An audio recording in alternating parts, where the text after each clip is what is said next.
Ooh, the Christmas movie season is here. Sure, it's a little early, but this one involves a killer Christmas tree, and it's called the Killing Tree. Christmas can show up as early as it wants. The movie is from the director of that Winnie the Pooh horror movie that's coming out, and it's definitely in the genre of serial killer dies and then his soul is transferred into something. Think less Child's Play and more Jack Frost or Monsturd. Here the killer's widow just happens to have a store-bought Christmas tree laying around and is like, I know, let's make him into a tree. Maybe. She says it's an accident. No matter, he is gonna get revenge on those who put him in prison, even if it means using his newfound tentacles and lights as weapons.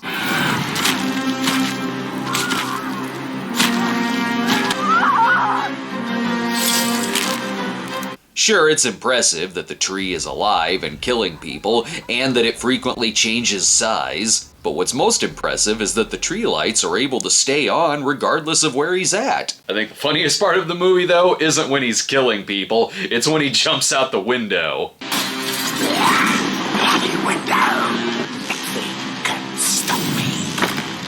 So yeah, okay, all of that is fine to talk about, but actually sitting down to watch the movie, well, structurally it's a mess. It opens with the killer turning into a tree, and then randomly we get flashbacks to before he was a tree, really for no reason. It doesn't lead anywhere. It all feels like it should be the opening scenes, but it's just cut up and sprinkled in throughout the movie. But the hardest part of watching it is how excruciatingly long the scenes of dialogue are. We gotta get this movie over the 70-minute mark if it kills us. Repeat lines if you have to. Put in awkward pauses. Hell, add in a line, and then the alternate take of the line, just for good measure. It's almost impressive how long they drag out scenes here. When an exposition dump is done, they just start talking about prostitution or eggnog. This scene goes on so long, no wonder Tubi threw in a commercial break when it was done.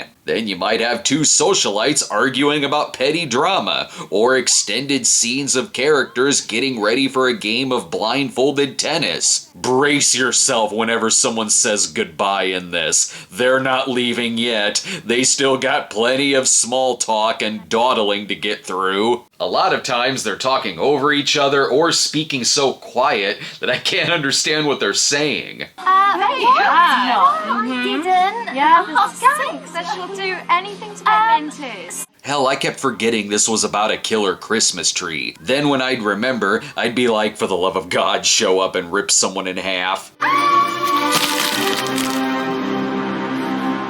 The plot is, of course, simple enough, but it's when another tree shows up that it gets complicated. It is inevitable we'd find you. We are the ones that stay tethered to this world. Yes, it's the ghost of her dead mother who comes back at the right time to save her for a grand tree versus tree finale. And before you think, why didn't she do this earlier to stop people from dying? Well, she does in fact alter the timeline to bring the dead friends back to life. It doesn't show the bitchy girl though, so I guess she remained dead. And there's still sequel baiting at the end. The movie has a few funny parts, but it's mostly a slog. Monsturd was a lot funnier. I'll give it a D+, since it is only 70 minutes. It didn't waste too much of my time. Thanks for watching, everyone. Be sure to subscribe to our channel today and click the notification bell, and we'll see you next time.